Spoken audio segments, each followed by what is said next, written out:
Hi, this is Gilbert Gottfried, and this is Gilbert Gottfried's amazing Colossal podcast.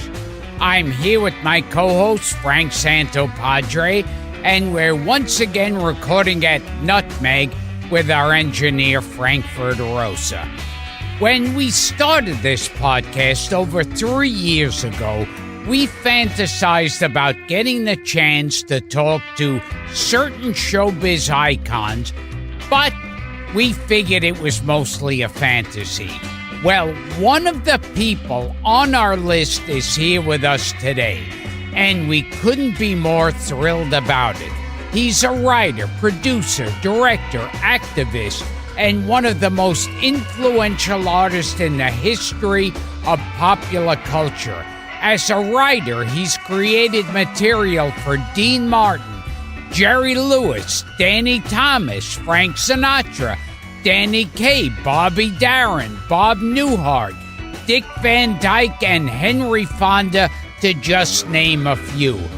As a producer, he's brought us popular films such as Divorce American Style, Start the Revolution Without Me, The Night They Raided Minsky's Fried Green Tomatoes, This Is Spinal Tap, Stand By Me, and the anti-smoking satire Cold Turkey, which he wrote and directed. But it was his work as creator and producer of the groundbreaking series All in the Family, Sanford and Son, Maude, The Jeffersons, Good Times, Mary Hartman, One Day at a Time, and Fernwood Tonight that reshaped and reinvented television comedy and forever changed the medium itself. In a career spanning 7 decades, he's won 4 Emmys, been nominated for an Oscar, and received Lifetime Achievement Awards from both the Writers and Producers Guilds of America. He's been honored with a star on the Hollywood Walk of Fame and was one of the first 7 inductees into the TV Academy Hall of Fame.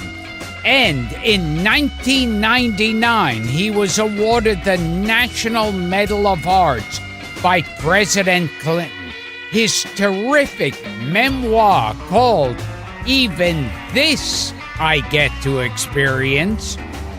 And he's still working at the tender age of 94.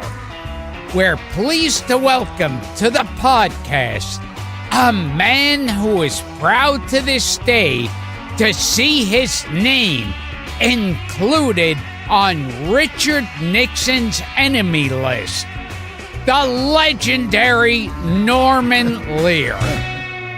And who happened to make it also to Gilbert Gottfried and his podcast. I like that. Is that the longest intro you've ever received, Norman? The longest fucking intro in the history of intros. See, these intros can also work as an obituary. Yes, so I hope not at the moment. Although we would be making a certain kind of history. Yeah. Hey, tell us about your podcast. You said you were doing one too. Yes, we started with Amy Poehler about 4 weeks ago, and I think the last one I did was with Kevin Bacon. I've had a wonderful time. I love gabbing, and this is going to be fun. Yeah, it's a good medium. I can tell already. Okay. Now, one thing that surprised me about, we were looking up stuff about you, and I always thought of you as, Norman Lear, he's just this Jew liberal, and instead, what did you find besides Jew liberal? You're like a badass World War II hero. Well, I served in World War II and flew 52 missions. Actually, I did fly 52 missions, but when they sent me over, we were on a mission basis. That meant every time we flew in my case, from Foggia, Italy, sometimes we got credit for 2 missions. So I flew 52 missions, but halfway through my tour of duty, they took us off the mission basis and put us on a sortie basis. A sortie was every time you dropped bombs. Sometimes on missions, we got credit for 2 missions. So the statistic is I dropped bombs 35 times and flew 52 missions. I'm an American, so of course I use the larger figure. So I flew 52 missions, but dropped bombs only 35 times. And you actually enrolled you enlisted, in the armed forces. Yeah, it was in the book that you, as a college student, you could have gotten a deferment, but you chose not to. Yeah. No, I chose not to. I wanted to kill. As a matter of fact, my wife and I flew to visit our friends. John Emerson was the ambassador to Germany for the last several years, and John and Kimberly, and we decided we were in Europe, we would visit them if they had room and they could take, and they did. And we were flying to Berlin, and I remembered the one time we bombed Berlin. I flew out of Foggia, Italy. I was the radio operator and gunner. And the radio operator was the closest to the bomb bay door, so I was the guy who 35 times when we dropped bombs looked over and saw the last bomb drop out of the bay, and I was the guy who could notify the pilot that the last bomb had left the bomb bay and he could close the bomb bay doors. So I had the experience of looking down and watching our bombs fall out of the bay all those times, and then gather with the bombs from the other planes around us. So I'd be watching hundreds of bombs. And I remember thinking, as I'm looking at these bombs from everywhere dropping, well, what if one bomb misses a target and hits a farmhouse? And I remembered thinking, and I clench my teeth when I say it because that's what I was feeling at the time. And it was screw 'em. I didn't give a shit. Then some hours later, flying back, I remember asking myself if somebody came up to me with a pencil and paper and said, "Mr. Lear, if you sign this, you will mean forever that you didn't care if a bomb hit a farmhouse." And to my toes, I believed that I would never sign such a thing. Never. But the fact of my life, thank God, is that I was never tested. It never happened. But this human being had that feeling all those times, that degree of hatred. And it's helped me understand a bit of the human condition.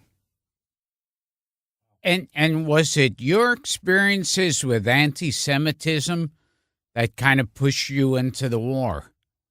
Well, I think I'd have enlisted anyway, but I do recall thinking, I want to be, I remember thinking 50, I want to be a 50-year-old Jew who served and saw combat.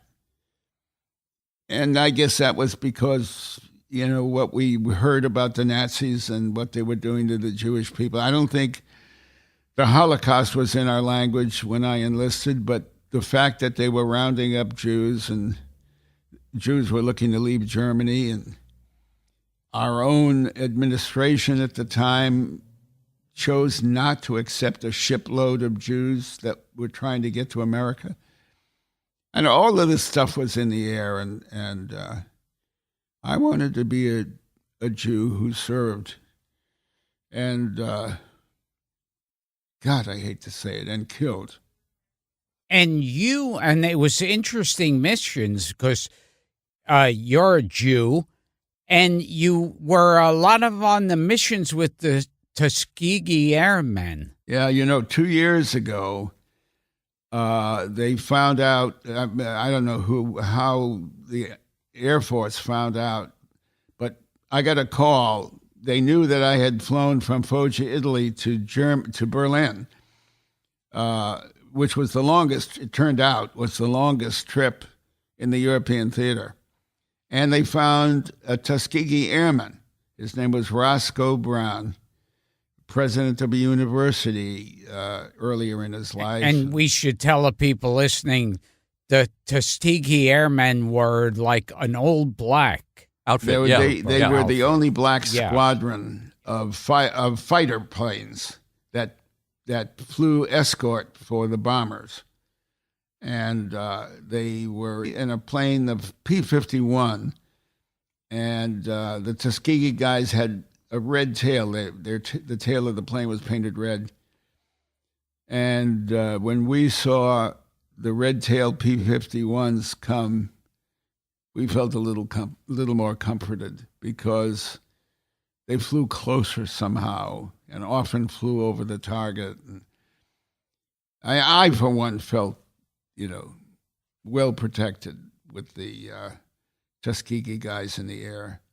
So I had the experience 2 years ago of leading the Veterans Day Parade on Fifth Avenue with Roscoe Brown, my Tuskegee friend. That's great.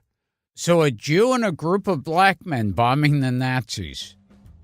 That sounds very dramatic. I think it'll make a good film. I think you ought to make that film.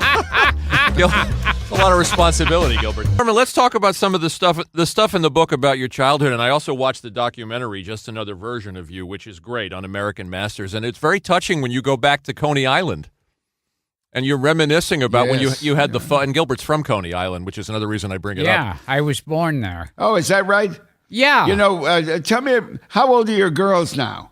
Aren't they two girls, two daughters? Oh, I have a son and a daughter. A son and a daughter. Watch me screw up their ages. My son is 8 and my daughter's 9. You got it.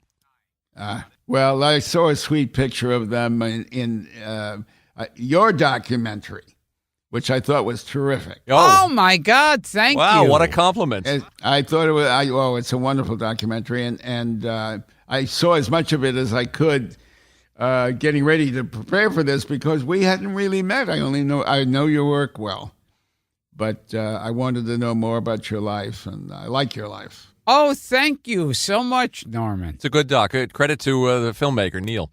And Did the a wonderful documentary's job. Yes. called Gilbert. Neil Berkeley. Yes, Gilbert. Gilbert.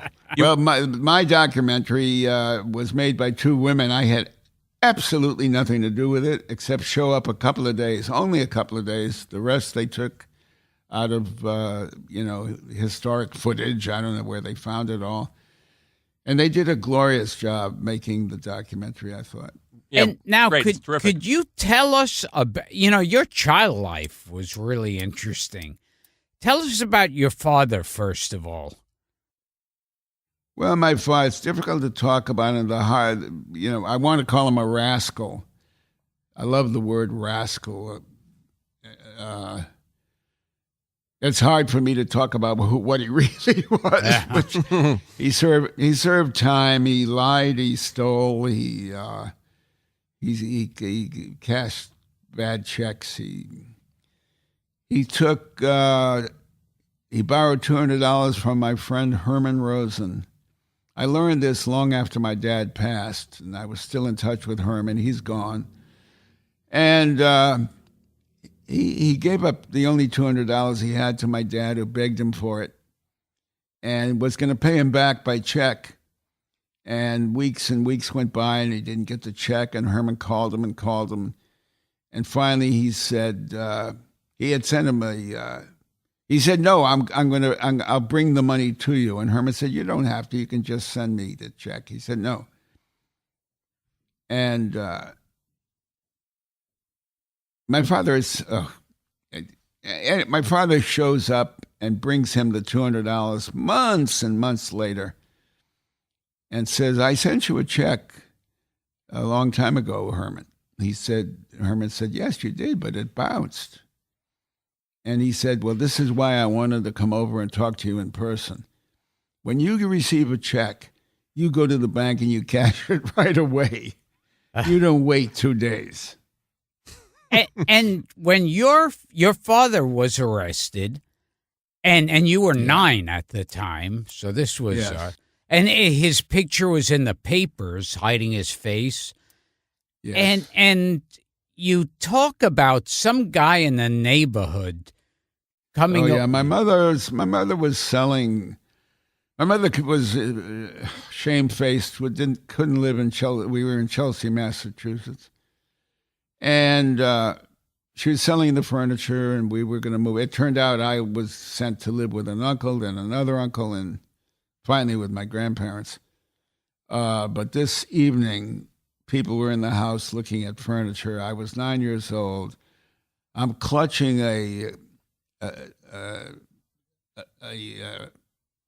some cloth tape, Norman M. Lear, Norman M. Lear, Norman M. Lear, which my mother had not yet sewn into the clothes I was going to take to camp.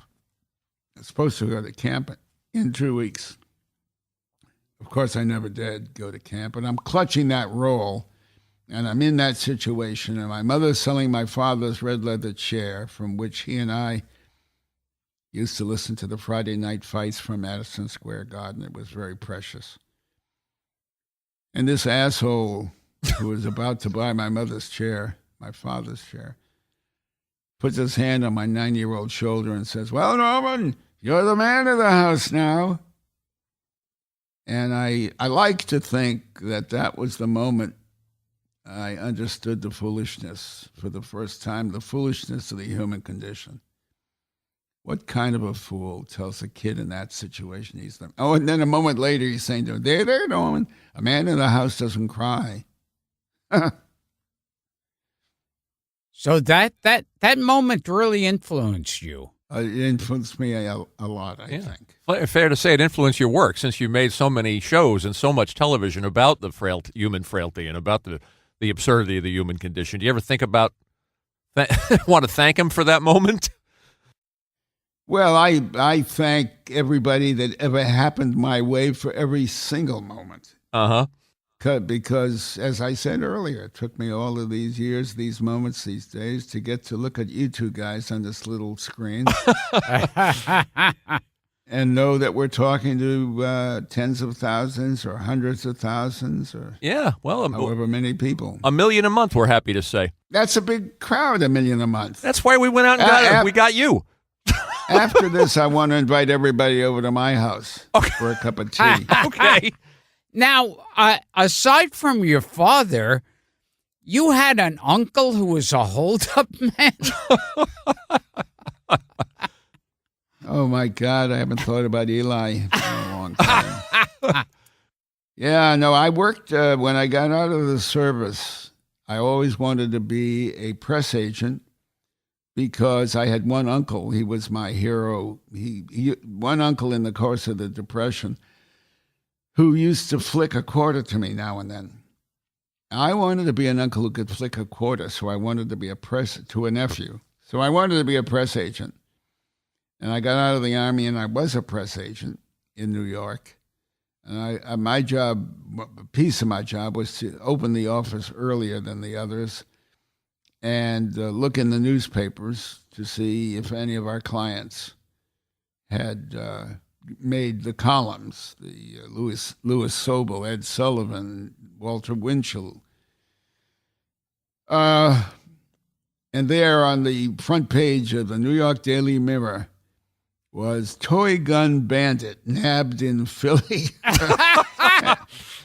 And it was my Uncle Eli. That's great. It's fantastic. You know, it's funny. I just got a flashback of something that Groucho Marx said when he was a kid and they had no money. His uncle was Al Sheen. Oh, from sure. Gallagher and Sheen. Sure. Gallagher and Sheen. That's right. And Sheen used to flick coins to the local kids. And he was not my uncle. Yeah. And Al Sheen probably didn't do time. No. Yeah. Norman, since we're talking about your family, there's a funny story, too, about your grandmother, about your booby, what she used to say. I mean, I think Gilbert will get a kick out of it. Well, the thing about when she was presented with the information about the Dodgers winning the pennant, she would say, "Go no." And anything she didn't understand, go no. Didn't she also ask if this was good for the Jews? Oh, yes. Oh, that's true. But she didn't understand it. She was asked her opinion. She'd say, go no. But walk in and say, yeah, the Dodgers just lost the pennant. Good for the Jews. I thought Gilbert would like that. And tell Gil the story. It's great. It opens the book about your mom when you were you were honored with a wonderful honor. I received a call on a Sunday from John. I just lost his last name. He was the first president of the Television Academy of Arts and Sciences. He called me on a Sunday morning. He said, Norman, we met all day yesterday, and the Academy has decided to start a Hall of Fame. And we picked the first inductees.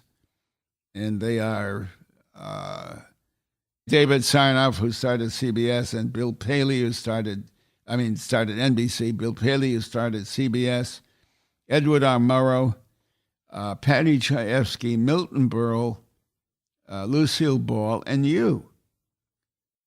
And I raced to the phone, as was my wont, called my mother in Bridgeport, Connecticut. Mom, I just learned they're starting a Hall of Fame, and these are the first inductees, and I mentioned them all, and me.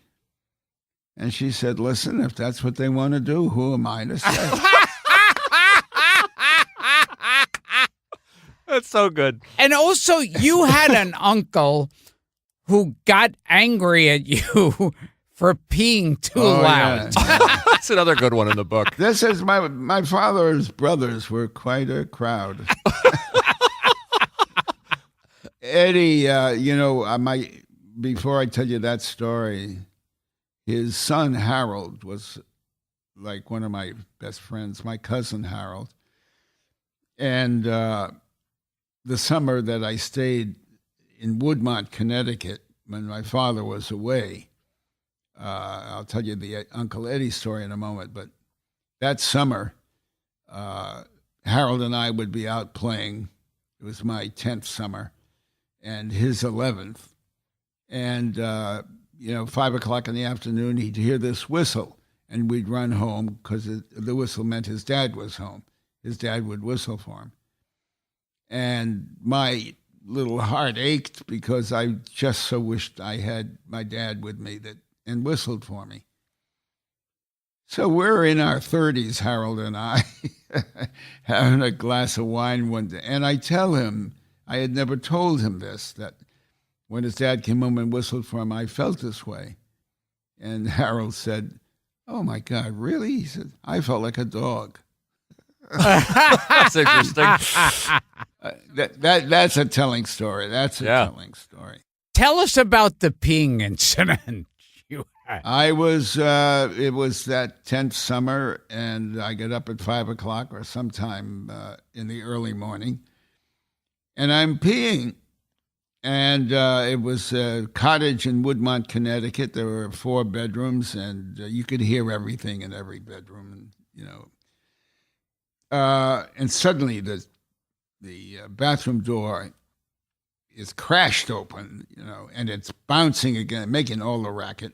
The door would make stuttering against the wall, which meant that everybody was up everywhere. And he said, Norman, I'm going to teach you the biggest lesson you ever learned in your life. And never forget.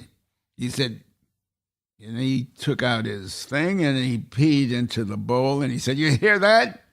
You hear that? That's what you were doing, woke me up. Now listen to this. and he pees on the side of the bowl. And he says, you hear nothing, don't you? Don't you ever forget that.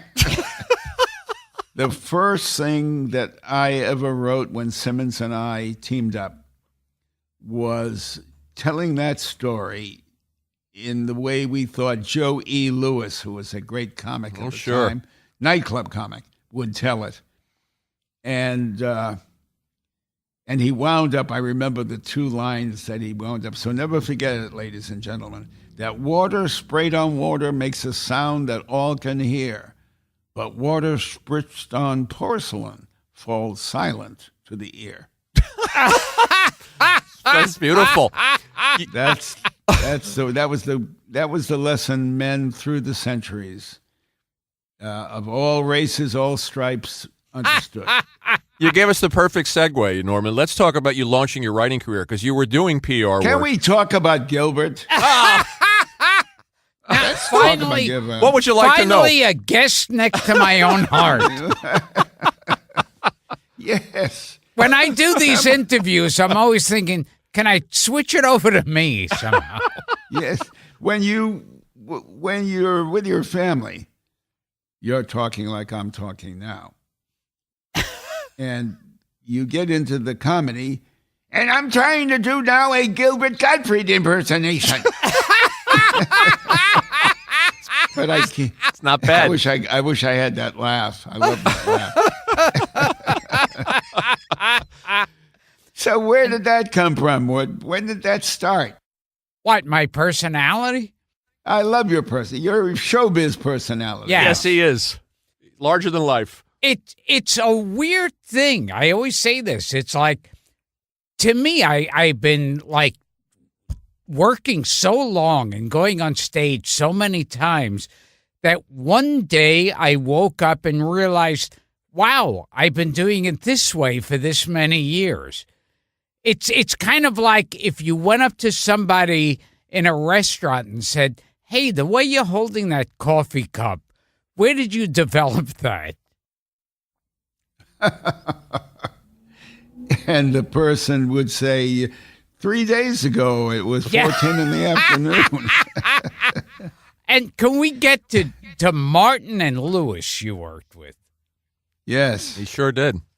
And now Jerry Lewis describes him and Dean Martin as like practically Romeo and Juliet in interviews, like the love that they had for each other. What did you see there? Two guys having I'm sure they cared about each other. But they were not good talking together, planning together. They were not great friends. They worked brilliantly together. And Dean was too funny for Jerry sometimes. There were times we rehearsed above a delicatessen on 46th, it might have been, Street, before we went to the theater for the show. And there were times when Dean came in, I remember thinking his knuckles were funny. When he would be sipping coffee and I'd look at his hands were funny. He was funny. And when he was very funny, Jerry, a time or three, was curled up in the corner on the floor with a bad bellyache. And a guy by the name of Miv, he called him, Marvin Levy, a doctor, was flying in from Beverly Hills. I remember that. I think that's in the book. I'm not sure. It is. Jerry had a bad reaction to Dean being too funny? That's the way it was. Wow. That's the way it was. And Dean was a loner. I mean, now that's my and Eddie's interpretation of Right. why Jerry wasn't well, but we saw that enough times to believe that was the case, which was probably 3 times. Right. What did you mean in the book when you were talking about Jerry? And I was trying to read between the lines a little bit. I think you were being kind of subtle when you said that certainty kills comedy. In Jerry's case. Yeah. Certainty kills. Yes. When you think you have all the answers, you know it all. You are ceasing to listen and observe. The answer to anything you can ask me about that rests in film you can look at.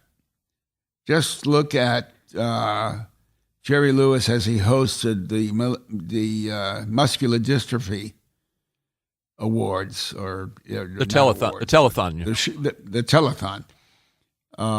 Over the years, he was a very funny in the first years, hilarious Jerry as Jerry, and then you saw him grow to be what I describe when I say certain. Mm-hmm. It says everything. Yeah, it says everything I could say, but it says it brilliantly. You call Dean inscrutable, too, in the book. Yes. I loved him. He wasn't anybody you thought you really knew. He was inscrutable. He was great. And a lot happened to him after he lost his son.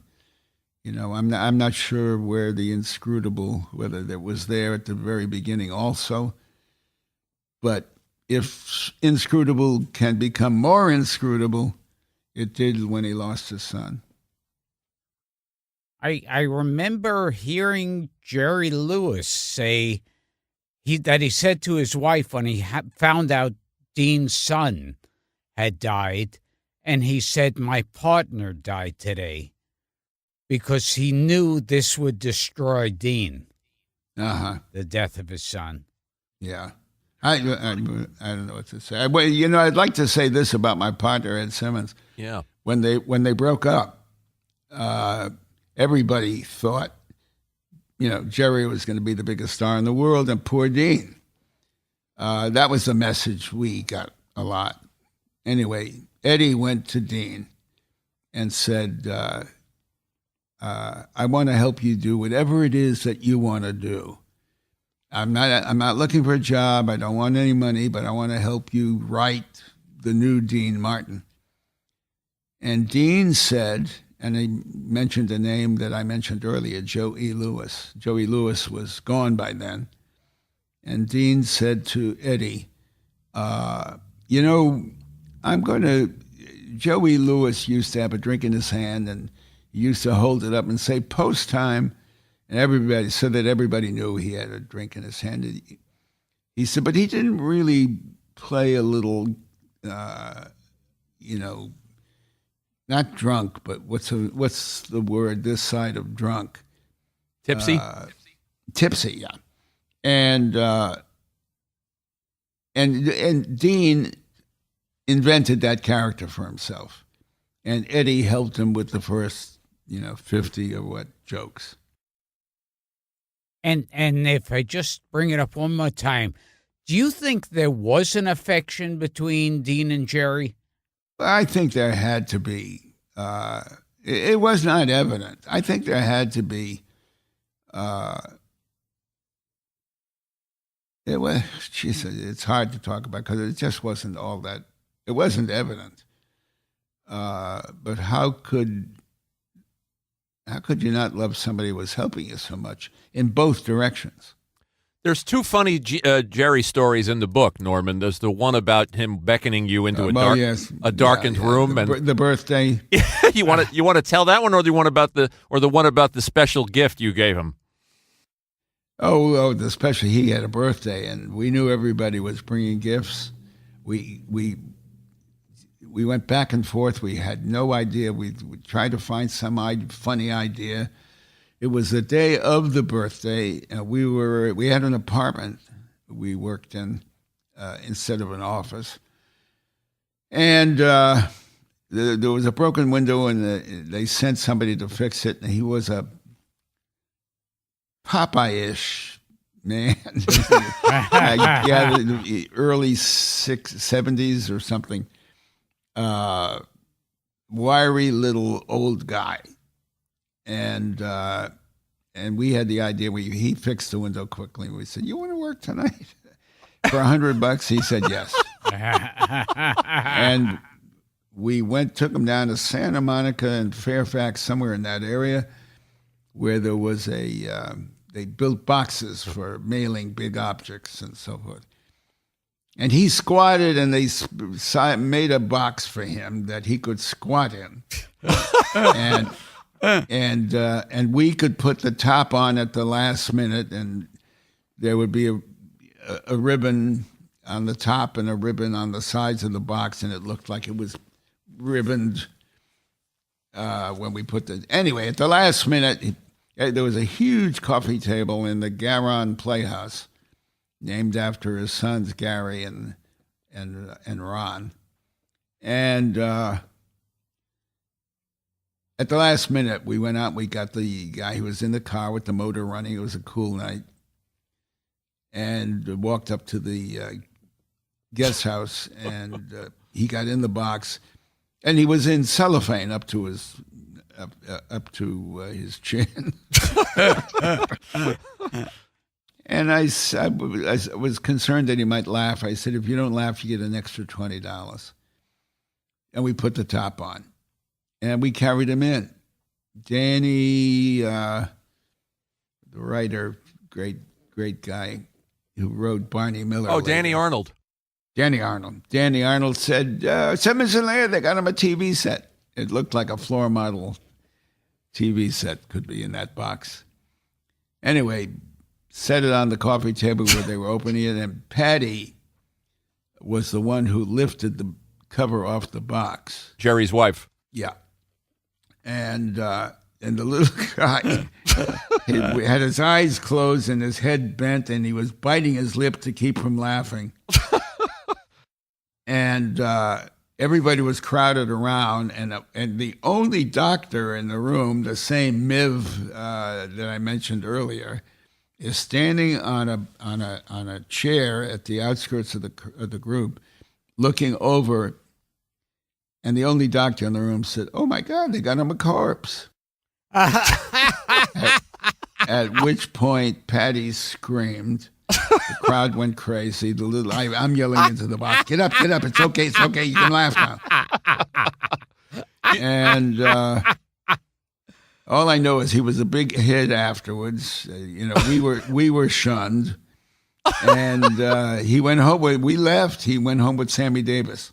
Sammy Davis drove him back. And what was the one about you being led into a dark room?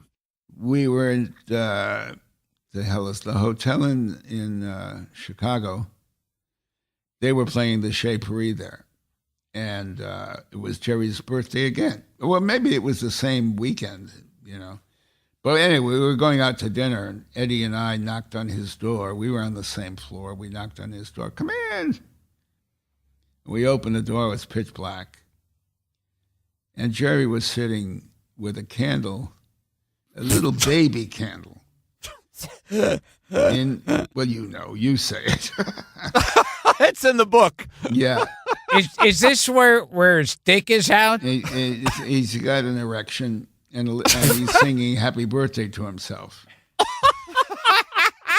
and it was I say it with the deepest respect because it was as funny as anything I've ever seen in my life. I can imagine. So Jerry was totally naked, with an erection, holding a candle over his erect dick, and he sang "Happy Birthday." Don't act like that's not how you celebrate your own birthday. Yes. Oh, don't we all? Don't we all? Yeah. Norman, you had a relationship with old Blue Eyes too, with Frank. Since we're talking about with Dean and we're talking about Sammy, and I love the stories of you trying to, just haunting him, trying to get him to do "Come Blow Your Horn," trying to get him to read the script. Yeah, and became a running gag. Yeah. Anyway, I tried a lot of things. The last, I guess, what you want to hear is send him a reading kit, which that's funny. Which consisted of the corner of a room with a rug, a reading chair, a reading lamp, a hanger with a smoke jacket, a pipe, anything that might be part of it. Jackie Gleason had an album out called "Music to Read By." Oh my God! What you went through? They set it up. Paramount truck and guys set it up just outside his front door with a long cord. I had told him bring a long cord that can plug in someplace. And when he came home at night, that was set up for him to come home at night and see it, and then call because it was so funny. But he never called. When 2 days later I called his agent to say, screw him. If he didn't think that was funny, what the hell are you talking about? What are you talking about? When the agent checked, he found out that help came an hour or so before Frank, when he was due to arrive from someplace. And they thought it was a delivery. They rolled up the rug and put it away. They put the chair away. They put the lamp. The only thing Frank found was a smoking jacket that he didn't know he owned.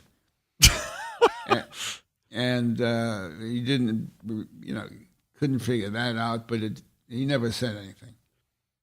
And when he heard that we had done that, I got a call and he wanted to see the script. That's how we finally hooked him. Yeah, it's a good picture with Tony Bill, too.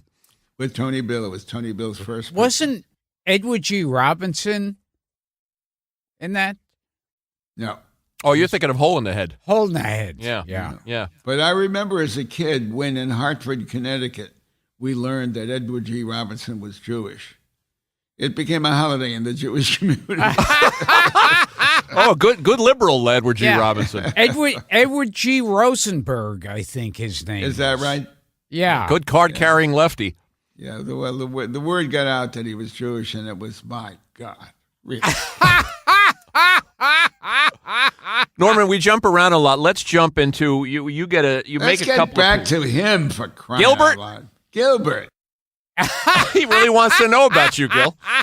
Anything you want to know, I'll answer. So how long have you been married?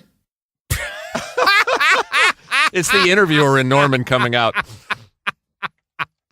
I'll have to come on your podcast. Oh, I want you to do that. Oh, I definitely would. I want you to do that so I can ask your stories. Do you know how many years you've been married? No. Okay, good. Your wife will be thrilled. Now, can we jump to, and if you want to talk about it at all, if it was important in your career, All in the Family? No, that wasn't important in my career. I was getting there. Now, you at one point asked Mickey Rooney. Oh, we love this one. To be Archie Bunker. I had started. God, I want to remember the woman who. Marion Doherty was the casting director. There was a book written about Marion Doherty, which she earned. I mean, she was a great woman. Oh, legendary casting agent. Legendary. And I might have read, 30 guys for Carol O'Connor before she, at her suggestion, I was coming to California to meet some others. So I had heard a lot of people read Archie Bunker. I came to California, and, first, Mickey Rooney came into it when I had the idea about Mickey Rooney, and I knew his manager, Red Goff, and I called him. And he said, "You want to talk about Mickey? He happens to be in the room. He's right here." And I said, "No, it's an interesting character. I want to talk to him about before he reads anything, or I don't want. I'll meet him and I'll be there in 2 days." No, you got to. Anyway, next thing I know, Mickey, whom I never met, is on the phone. Norm. Calls you Norm.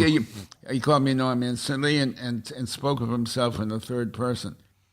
Norm, you got something for the Mick? Let me have it. Here, let me hear it. I'm here. Mickey, I'm going to be there in a couple of days. I'd love to sit with you and talk about the character, things I want to tell you before you. No. You got something for the Mick? Tell him now. Well, he's a bigot. He uses bad words. He uses all of the words that you would not expect to hear. He said, "Norm, they're going to kill you." They're going to shoot you dead in the streets. He said, you want an idea for the Mick? Listen to this. Vietnam vet, private eye, short, blind, large dog.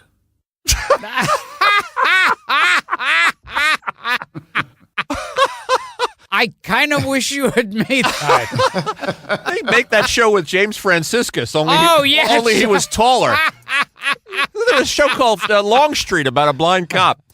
God, I'm so happy you remembered James Franciscus. Yeah, I loved him. I did a pilot with him and Suzanne Plachette. Oh, two greats. It was called Band of Gold. Oh, sure. They played a different newly married couple every week. That was an ambitious idea. It was a very ambitious idea. We did a pilot episode and 5 short scenes in different characters. And Carroll O'Connor's Archie Bunker character was, I think you said he was based on a cab driver? Oh, Carol told me that after he was in the role. I said, did you ever know anybody like this? And he said, yeah, there was a cab driver. It was in my mind. But when you first learned about the material, you sparked to the idea that you could get a little bit of your own relationship with your dad in there. Well, my dad used to call me the laziest white kid he ever met. And I would, Dad, you don't have to put down a whole race of people to call me lazy. That's not what I'm doing, and you're the dumbest white kid I ever met. So there was a touch of Archie in him. And I heard about my partner, Bud Yorkin, had called me. He had seen the show. He was in London making a film. And while I was doing Martha Ray. And he told me about this show that was on the air there. And oh my God, I knew right away. This was my dad and me. And how did I never think of it? And Gilbert and I were talking about Carol and the struggles that the two of you had. Is a fair word, and you've said that as an Irish Catholic liberal, he was in many ways uncomfortable playing the role and uncomfortable inhabiting that character. And the intellectual, Irish Catholic, in the intellectual level, yeah. And there's that great example in the movie of the famous elevator episode with Hector Elizondo and the great Roscoe Lee Brown. Yes. Oh my God, I love the way you remember these names. Everybody doesn't know that was Roscoe Lee Brown. Sure, I love these people. Loved him. The best. And he did not want to do that episode. There was a big to-do about it. No, he couldn't see himself in an elevator for half an hour with these people and a baby born and so forth. And I coveted the notion of the camera on his face while you heard the baby being born off stage, in the elevator. So that was great. That was the fight of fights, but I think he won an Emmy for that. It's great. I watched it last night in your documentary, and the expression on his face, it's just a wonderful performance, and he's barely speaking. It's all in the facial expressions. Yes, say a little about how you felt about Carroll O'Connor's acting when he brought Archie to life in the show. Well, I don't know, you've written also, Gilbert, so you write a character, and I don't know, who knows what you had in mind when you write it. I don't know what I had in mind when I wrote Archie Bunker. I had some possibly version of my father saying the things that I wrote for him to say, but I don't know. I mean, it's you write with something in your mind that you never, ever remember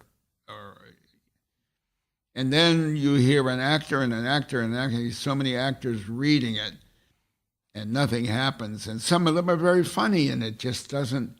And then somebody comes in, like Carol came in and sat down and read half a page, and there sat Archie Bunker. Miracle of miracles. Yeah. You said you wanted to run into the street and celebrate. When you saw it would never have happened had he not sat in that chair. I mean, there would have been another something, But he and the words came together and made a third entity that I never envisioned. I can't believe it. I can't believe it. The two of you scheming all week together. What are you kicking about? Ain't you and your wife always telling me the colors and whites ought to work together? Not to stop Puerto Ricans from moving next door. Anything to protect our property on this street. So you lied to him about the condition of the Wiedemeyer house? I didn't lie about nothing. No, that's right, Gloria. He didn't lie. He just told me he wouldn't buy a house that was riddled with termites. Which is the God's honest truth. That house doesn't have termites. I didn't say it did. What did you say? I said I wouldn't buy a house that was riddled with termites. Boy, that's some kind of truth. You know, you ought to be working for the White House. Where you get off of that? The only mistake the White House made was just hiring a couple of screw-ups. A couple of screw-ups? That's right. They should have hired Japs instead of all them Krauts. What? Of course, the Japs are better than the Krauts in electronics.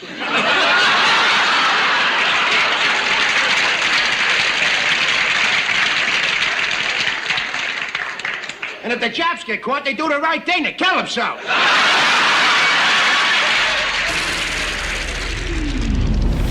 And you had a lot of arguments with Carol O'Connor while the show was on. Yeah, he objected to a lot of things, but they all worked out. And you know, the end of the story is one of the dearest, sweetest stories I know.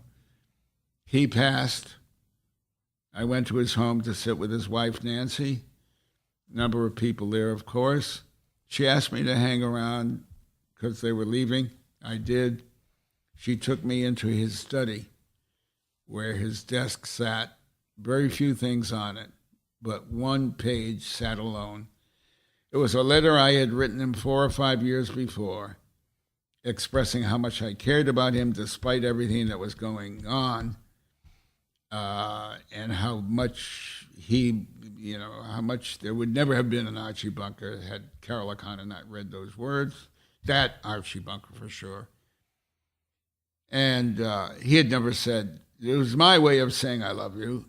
I might have even said the words, written the words. But his way of saying it was having that on his desk every day from the moment he received it. That's beautiful. There's another tender moment I found, Norman, while doing research, and it's Jean Stapleton, and she's talking about being on the phone with you and you not being able to bring yourself to make the decision. You know what I'm talking about? To kill off Edith's character at the end, and she's saying to you, Norman, it's a fictional character. Yeah, but I knew it had to be because when Carol did Archie Bunker's Place, I had nothing to do with it. I didn't wish it to continue. Rob and Sally and Edith, all the others and I wished to put a ribbon around the series and put it away. Only Carol wanted it. It is so interesting and ironic that Carol, who had the biggest problem with his character, It is. Was the only one who wanted to go on playing the character. But that was because he wanted to control it. And he did. For the couple of 3 years it was on the air, it was all his. I had nothing to do with it. And I remember that was Archie Bunker's Place. Yeah. And there was something dead about the show. It didn't seem like there was any pacing. It just kind of was there. Like All in the Family had a life to it. It had a feeling. But Well, you miss the conflict, and you miss the other people in the house and the relationships. Everything, all the air had been taken out of it. yeah, and it was just dead. It just looked like there was no pacing to it at all. I heard you. Yeah, but I remember He's not going to comment. it did have Martin Balsam. It had Martin Balsam, who was a great actor. Yeah. You know, since you're getting a kick out of me bringing up these names, Norman, I'll also bring up one of my favorite All in the Family episodes with the great Cleavon Little. Oh, my God, yeah. And Damon Wilson.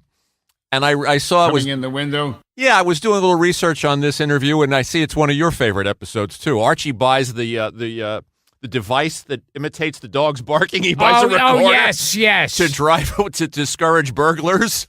And Damon Wilson and Cleavon Little show up as the burglars, and they're wonderful. It's a terrific episode. Yeah, it's a great episode. That's how Damon Wilson got to play the son of what's his name? Oh, Red Fox on Sanford and Son. Red Fox. Yeah. So all these years, I've wanted to know: does Norman Lear have a favorite? And I know you've answered this question 1,000 times. Do you have a favorite All in the Family moment? No, I have a favorite Gilbert Gottfried podcast.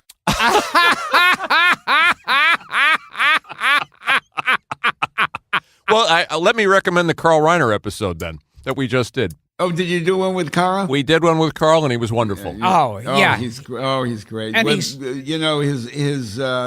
nephew George Shapiro just did a film about over 90 that featured Dick Van Dyke, Mel, me, and Carl.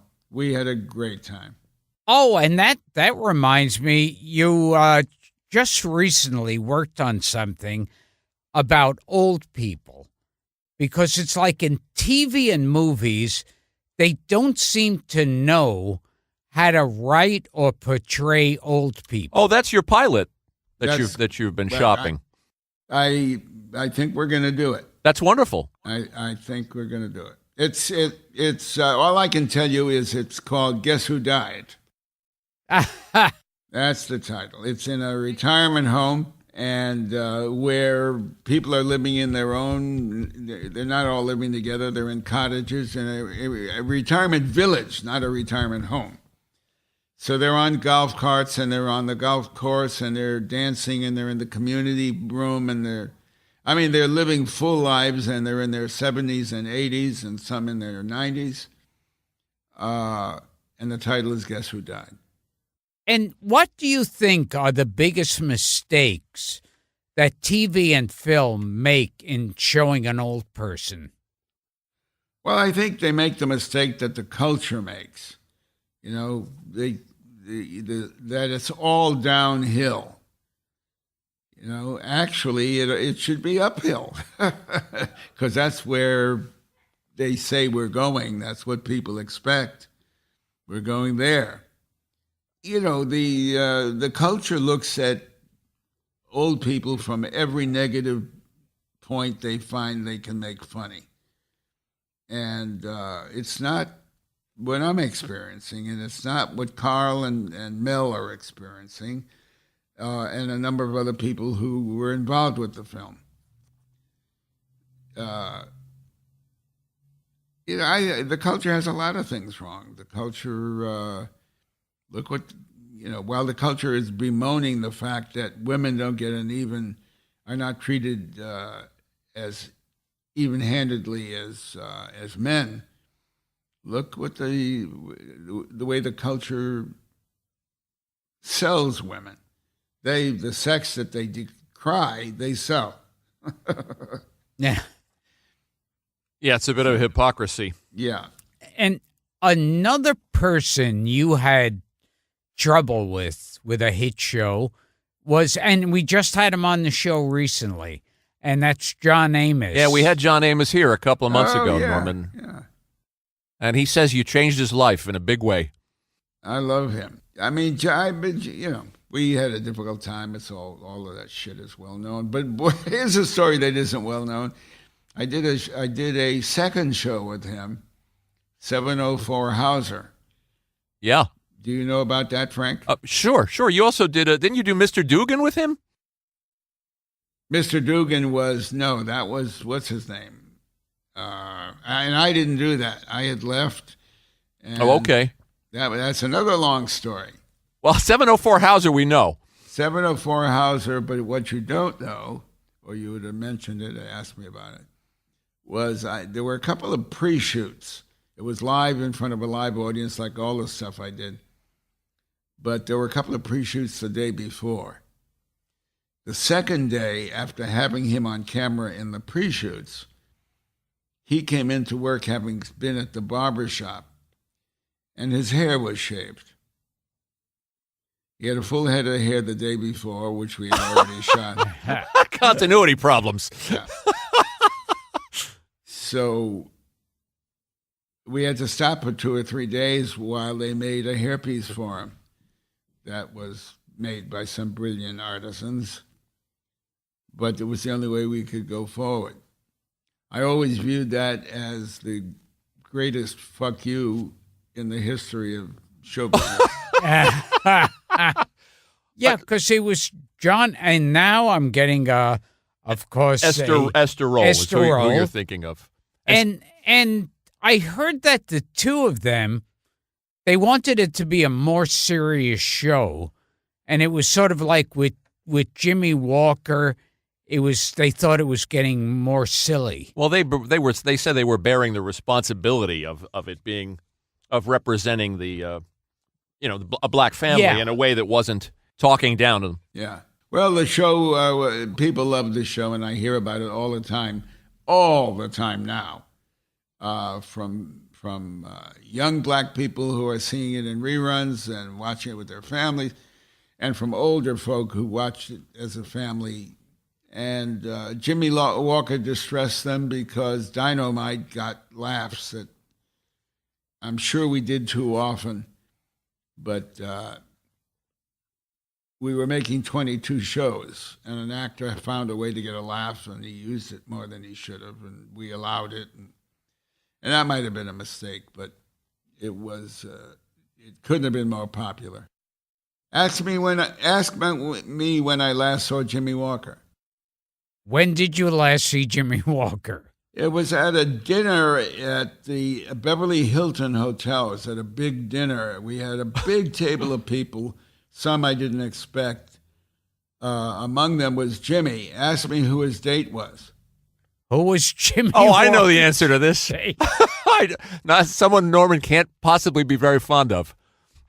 She was very nice that evening. But Okay. his date was Ann Coulter. Oh, my God. Yeah, I knew that. That is the strangest couple. You can't write that as a comedy bit. No, you can't. 704 Hauser was ahead of its time, by the way. Watching some clips online, pretty bold and pretty brave for the time. Yes, his son was as black as John was, and he had a Jewish girlfriend. Yeah, Maura Tierney. Yeah, From Maura News Tierney. Radio. I still can't get over Jimmy Walker and Ann Coulter as a couple. They kind were of- really a couple, and Oh my God! it's so interesting the fact that the black and white of that didn't mean a thing. It was everybody's reaction is always political. How did that happen? Yeah. Can I ask you quickly about two shows, Norman, that I liked? Hot L Baltimore and All That Glitters. We had a great time with those shows. I love those shows. Hot L Baltimore was oh my God, what a great cast that was. We had Charlotte Ray here on the show. Oh, yes.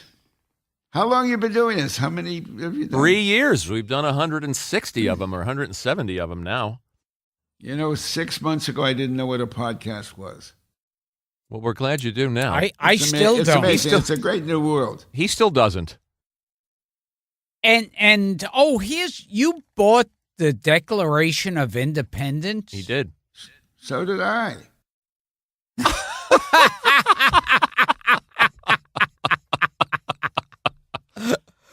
So what made you buy the Gilbert, I didn't know you bought the Declaration of Independence. Gilbert must have gotten it for a price. Yeah. I saw that there was a story in the paper that it was being auctioned off by Sotheby's on the net. Nothing like that had ever happened before. The night before I saw that at my kid's school, I met some parents I hadn't met before, and I met the guy who ran Sotheby's in Southern California. And so all of that was on I called him. I said, "You guys are going to auction off a copy of the Declaration." He explained to me that it was one of 25 left in the world. It was printed that night, July 4th, and printed by a guy by the name of Dunlap down the street from where it was created. And then it was one of those copies that was sent by horseback around the 13 colonies. The one that was signed months later because it took that long to move it around to get all the signatures. I thought, my God, the one they're going to auction off, that's my country's birth certificate. The night of it was printed. And so we paid attention to the auction and we wound up buying it.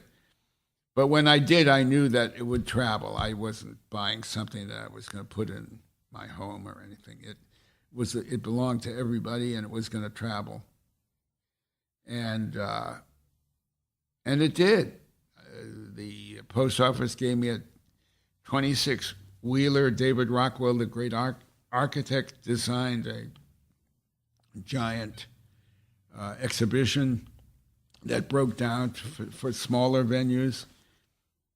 Trying to remember the name of the company that gave me $15 million in 5 minutes of asking to travel the Declaration. Well, Home Depot CEO came. Home Depot. Yeah. Tell us what's happening with One Day at a Time again. One Day at a Time. Tomorrow we will be taping the first episode of the second season. There are 13 on Netflix right now that we made last season, starring Justina Machado and Rita Moreno. She's the best. The two showrunners are your friend Mike Royce. Mike Royce, yeah. And Gloria Calderon-Collette, who is herself a Cuban-American and co-writer with Mike Royce, and they're brilliant. And we'll be shooting the first episode of the second season of 13 tomorrow. Okay, and let's plug the DVD, too, which is great. American Masters. You were made by Heidi Ewing and Rachel Grady. It's called Norman Lear, just another version of you. It's terrific. And I'm so glad you mentioned their names, because I mentioned them earlier and didn't mention the names. Heidi Ewing and Rachel Grady. Yeah. They did the most profound job. It's artistic. I mean, it's not just a documentary. That's what I'm in awe of, how well it's them. It's my life, and they made it. Yeah, it's really beautiful. It's their work. And the book, even this, I get to experience. Which is a wonderful read, and we barely scratched the surface. Well, it's true of this moment. I met you guys this minute or this hour, and I couldn't be more grateful for it. Oh, thank you. You're one of those people, and we've already had a few of them on. Early on, when we were saying who would be on our wish list, yep, you are one, from the very beginning. The other was Dick Van Dyke, and the other was Carl Reiner. And we just completed the trifecta. And you said you did Mel Brooks. We didn't do Mel yet. No, it was Dick Van Dyke, Carl, and you.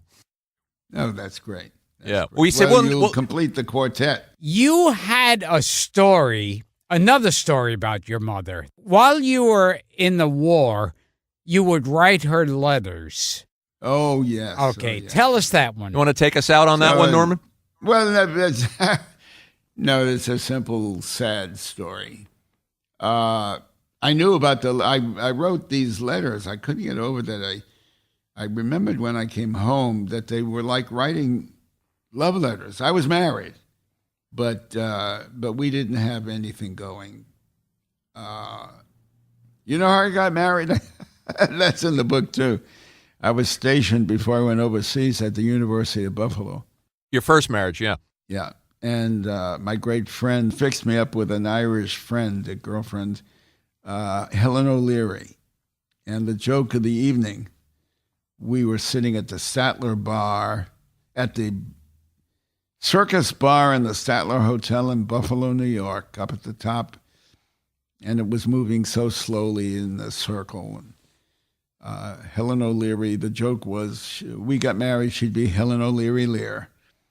And four of us were drinking Cuba Libras. I remember that. And I got up and left the table and walked to a telephone booth and called a number I remembered in West Hartford, Connecticut, Collect. And the girl I was calling I hadn't seen in a year and a half or something. We broke up.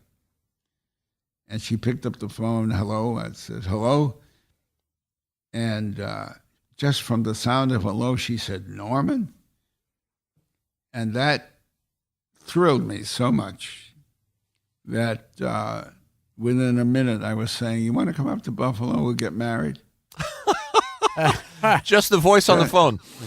Just like that. And she said, oh, yeah. 2 weeks later, she and her mother and father came up. And my mother and father